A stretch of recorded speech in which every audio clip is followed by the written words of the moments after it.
Le choc n'est pas venu d'une annonce militaire. Il n'est pas venu d'une opération secrète, ni d'un décret signé dans l'urgence. Il est venu une phrase lancée par Ibrahim Traoré devant ceux qu'il considère désormais comme des relais essentiels de la révolution africaine, les créateurs de contenu, les influenceurs, les voix capables de parler quand les institutions se taisent. Selon lui, le monde n'est plus divisé entre pays riches et pays pauvres, ni entre gouvernements forts et gouvernements faibles. Il est divisé entre deux camps, les oppresseurs et les opprimés. Et dans cette lecture brutale, il n'y a pas de neutralité possible. Cette déclaration change tout, car Traoré ne parle pas seulement à son peuple.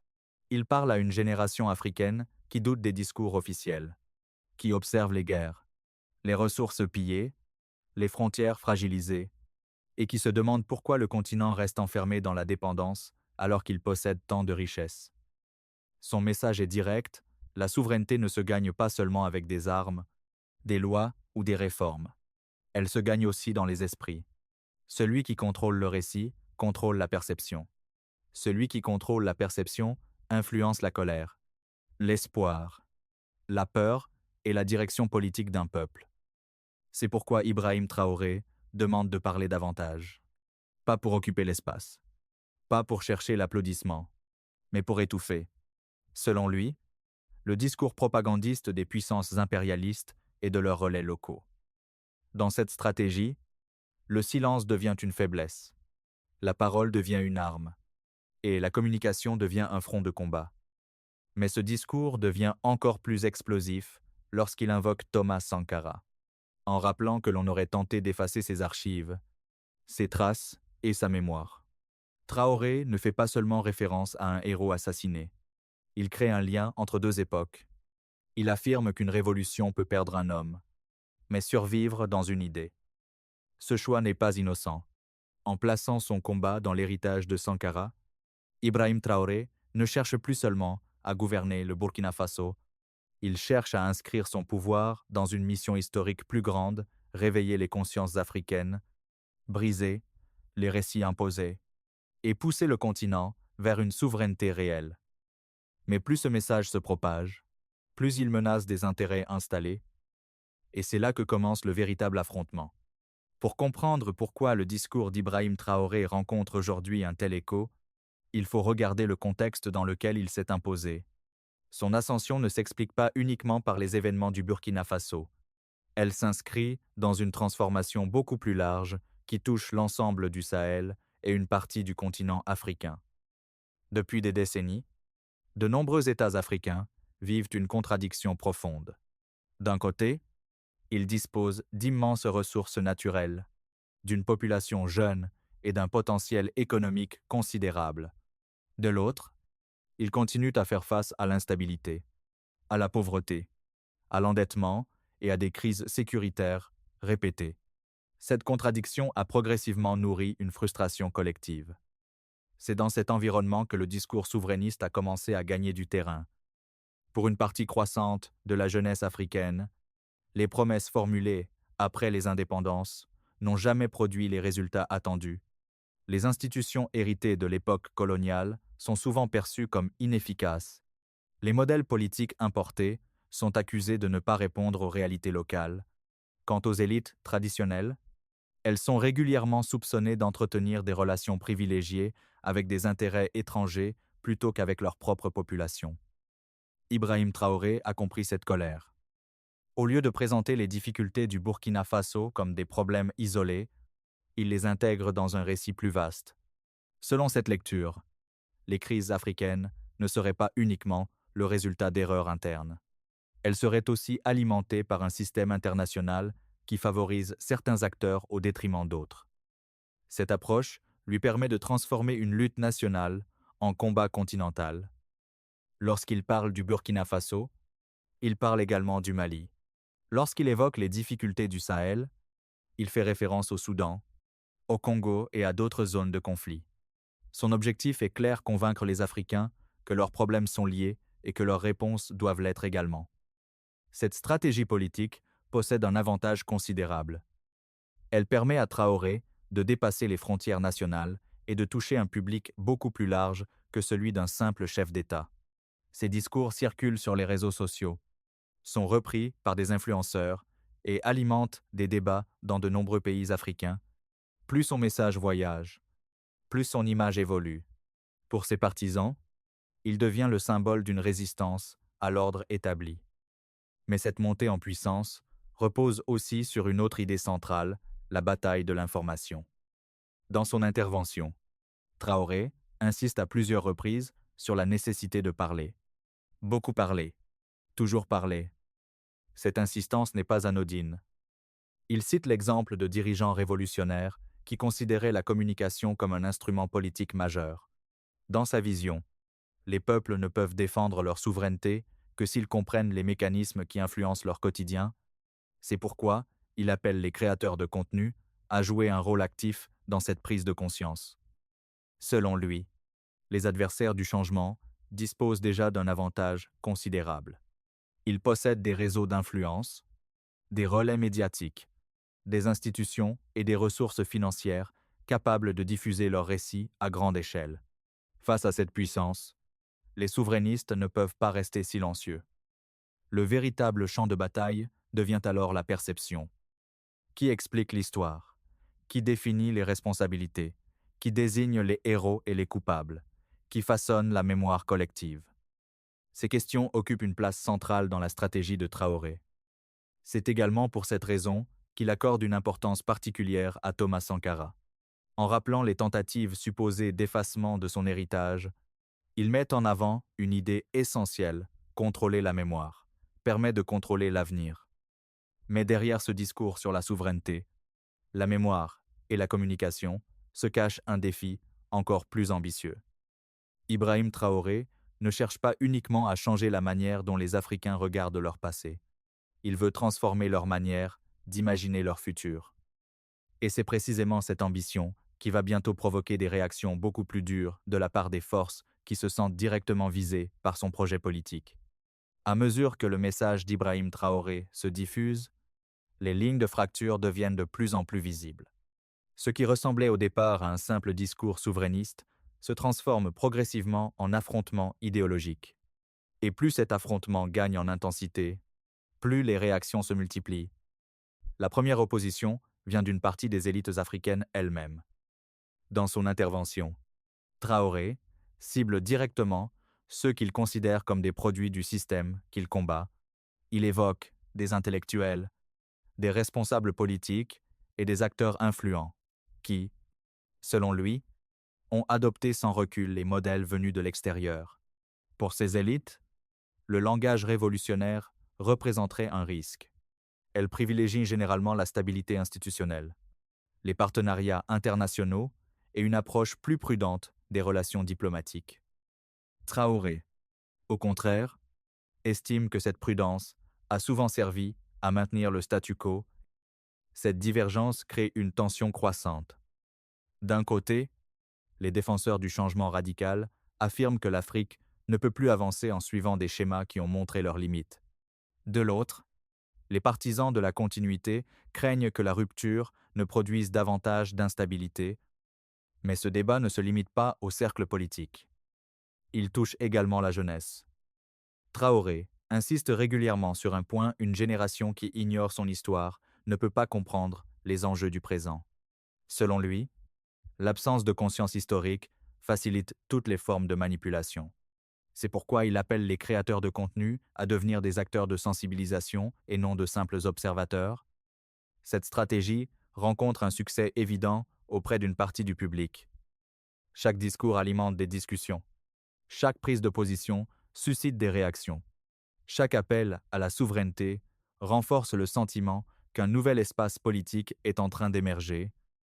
Mais plus ce mouvement gagne en visibilité, plus les critiques deviennent agressives. Certains accusent Traoré d'encourager une vision trop conflictuelle des relations internationales.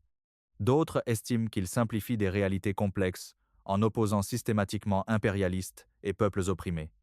D'autres encore considèrent que la rhétorique révolutionnaire risque de créer des attentes difficiles à satisfaire. Pourtant, loin de ralentir, le dirigeant burkinabé semble utiliser ces critiques comme une preuve supplémentaire de la nécessité de poursuivre son combat. Dans son raisonnement, les résistances sont inévitables.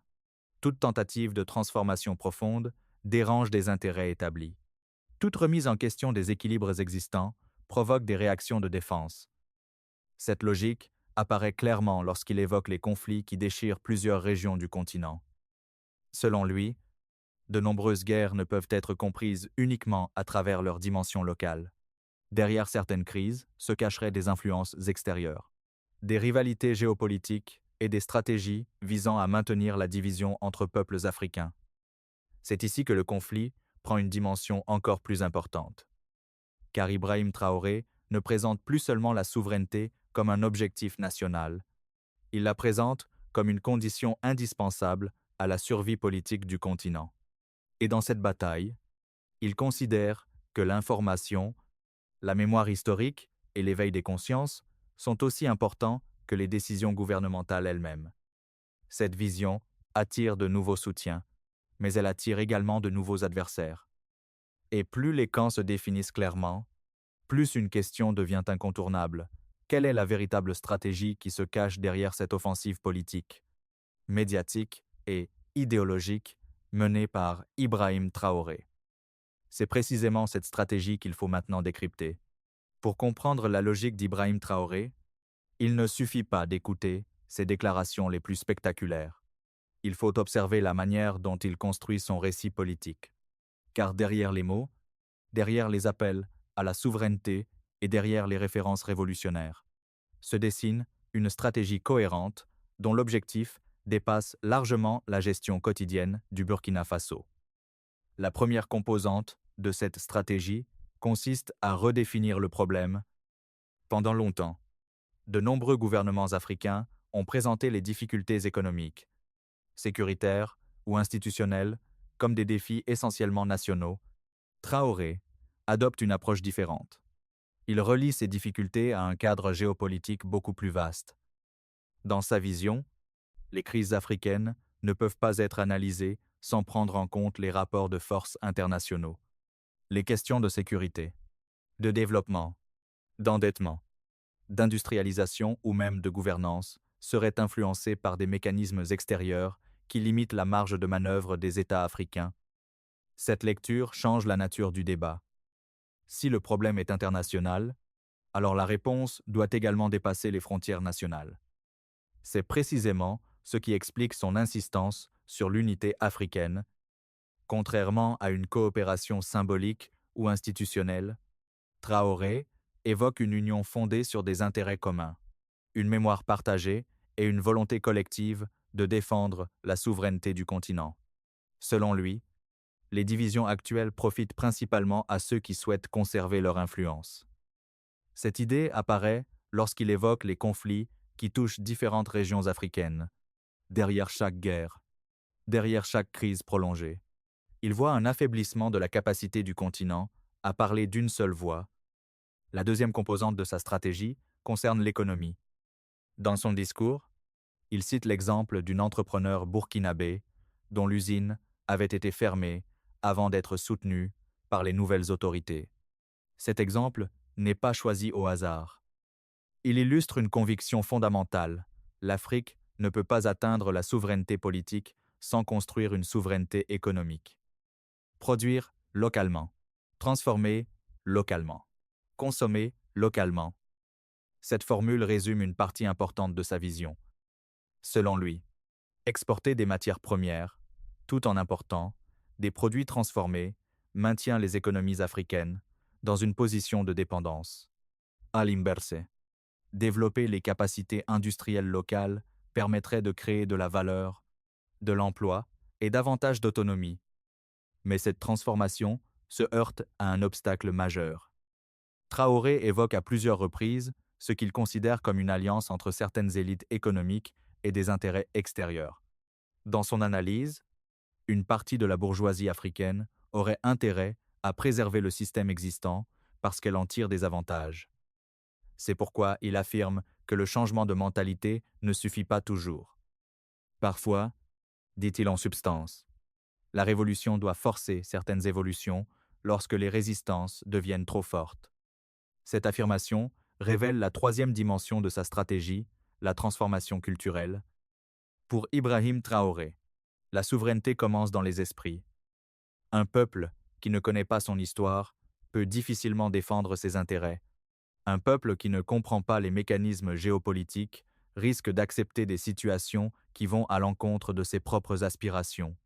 Voilà pourquoi il accorde autant d'importance à l'éducation populaire, à la transmission de l'histoire et à la communication. Son appel aux créateurs de contenu prend alors tout son sens. Ils ne sont pas seulement invités à commenter l'actualité, ils deviennent, dans sa vision, des acteurs du changement. Leur mission consiste à expliquer et sensibiliser, transmettre et éveiller les consciences. Cette approche présente un avantage stratégique considérable. Elle permet de contourner les canaux traditionnels d'influence et de s'adresser directement aux populations. Plus le message circule, plus il devient difficile à ignorer, plus il est repris, plus il acquiert une légitimité politique. Mais cette stratégie comporte également des risques. Car lorsqu'un dirigeant associe souveraineté, révolution, mémoire historique, économie nationale et mobilisation populaire dans un même projet, les attentes deviennent immenses. Les partisans espèrent des résultats rapides. Les adversaires guettent le moindre échec. Les observateurs internationaux surveillent l'évolution de la situation avec attention. Et c'est précisément là que commence la phase la plus délicate. Transformer un discours puissant en résultat durable est souvent beaucoup plus difficile que lancer une révolution des idées. La véritable question n'est donc plus de savoir pourquoi Ibrahim Traoré parle autant de souveraineté. La véritable question est de savoir quelles conséquences ce projet pourrait produire pour le Burkina Faso, pour le Sahel et pour l'Afrique dans les années à venir. À ce stade, une chose apparaît clairement. Le projet porté par Ibrahim Traoré ne se limite plus à une série de discours ou à une simple posture politique. Il est devenu une vision qui cherche à influencer la manière dont les Africains interprètent leur présent et envisagent leur avenir. Mais toute vision produit des conséquences. Certaines sont visibles immédiatement, d'autres émergent progressivement à mesure que les rapports de force évoluent. La première conséquence concerne le Burkina Faso lui-même. En plaçant la souveraineté au centre du débat national, Traoré modifie les attentes de la population. Les citoyens ne jugent plus uniquement les autorités sur leur capacité à gérer les affaires courantes, ils attendent désormais des résultats qui prouvent qu'un autre modèle est possible. Cette évolution crée à la fois une force et une pression. Une force, parce qu'elle mobilise une partie importante de la société autour d'un objectif commun. Une pression, parce que chaque promesse de transformation est immédiatement confrontée à la réalité économique, sécuritaire et institutionnelle.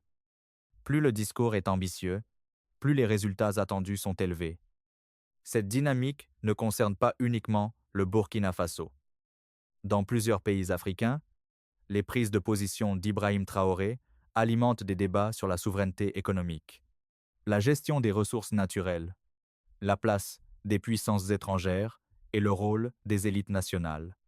Même lorsque ces propositions ne sont pas directement reprises, elles contribuent à déplacer le centre de gravité des discussions politiques.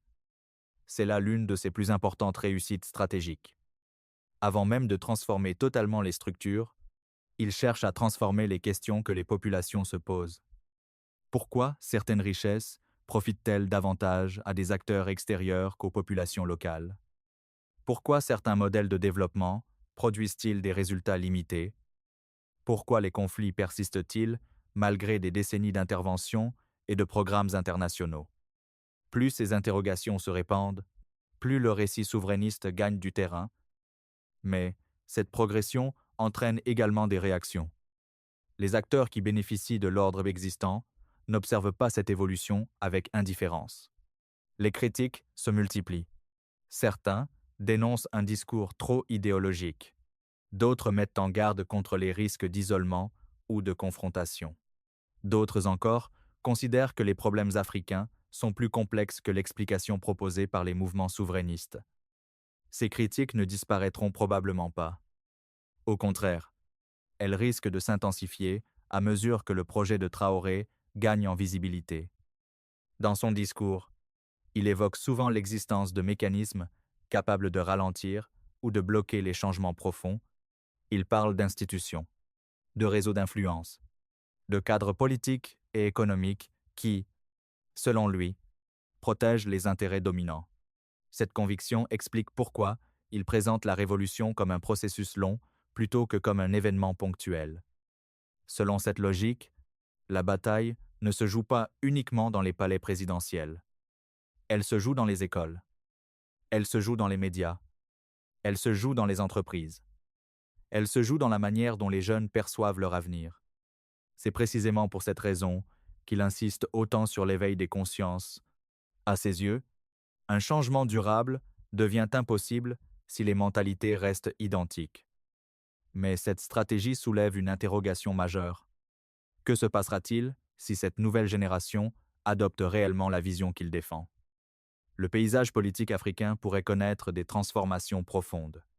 De nouvelles alliances pourraient émerger. Certains modèles de gouvernance pourraient être remis en question. Les débats sur les ressources, l'industrialisation et la souveraineté pourraient occuper une place centrale pendant de nombreuses années.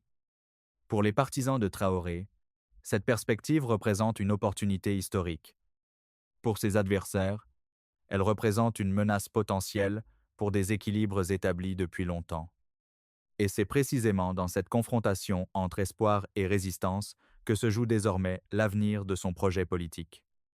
Reste une dernière question. Jusqu'où cette dynamique peut-elle aller? Et quel tournant décisif pourrait marquer la prochaine étape de cette révolution des idées? Au terme de cette analyse, une conclusion s'impose. Le discours d'Ibrahim Traoré ne peut pas être réduit à une simple intervention politique prononcée devant des sympathisants. Ce qui s'est exprimé, à travers ses paroles, est une vision du monde. Une vision qui oppose deux forces, celle qui cherche à préserver les rapports de domination existants et celle qui aspire à construire une souveraineté plus affirmée. Depuis le début de son intervention, un fil conducteur apparaît constamment. Parler, parler encore, parler toujours. Pour beaucoup, cette insistance peut sembler excessive. Pour Traoré, elle constitue pourtant une nécessité stratégique, car il est convaincu qu'aucune révolution durable ne peut survivre si elle abandonne le terrain des idées à ses adversaires. Cette conviction explique son appel aux créateurs de contenu, aux influenceurs, aux éducateurs et à la jeunesse africaine. Dans son projet, ils ne sont pas de simples spectateurs. Ils deviennent des acteurs capables de transmettre une mémoire, d'expliquer une histoire et de participer à une transformation collective. Mais la véritable portée de son message dépasse la communication. Lorsqu'il évoque Thomas Sankara, lorsqu'il parle de souveraineté économique, lorsqu'il appelle à l'unité africaine ou lorsqu'il dénonce les mécanismes qu'il associe à l'impérialisme, il cherche à construire un récit global, un récit dans lequel l'Afrique cesse d'être un terrain d'influence pour devenir un acteur de son propre destin. C'est là que réside l'enjeu fondamental. Car si cette vision continue à gagner du terrain, elle pourrait influencer durablement les débats politiques du continent. Elle pourrait pousser davantage de citoyens à remettre en question certaines certitudes établies. Elle pourrait encourager de nouvelles formes de mobilisation autour de la souveraineté, de l'industrialisation et de l'indépendance stratégique. Mais rien n'est garanti. Chaque révolution rencontre des obstacles. Chaque projet de transformation se heurte à des résistances. Chaque ambition historique doit finalement être confrontée à la réalité. Ibrahim Traoré entre donc dans une phase décisive. Ses discours ont attiré l'attention. Ses idées circulent largement. Ses partisans espèrent des changements profonds.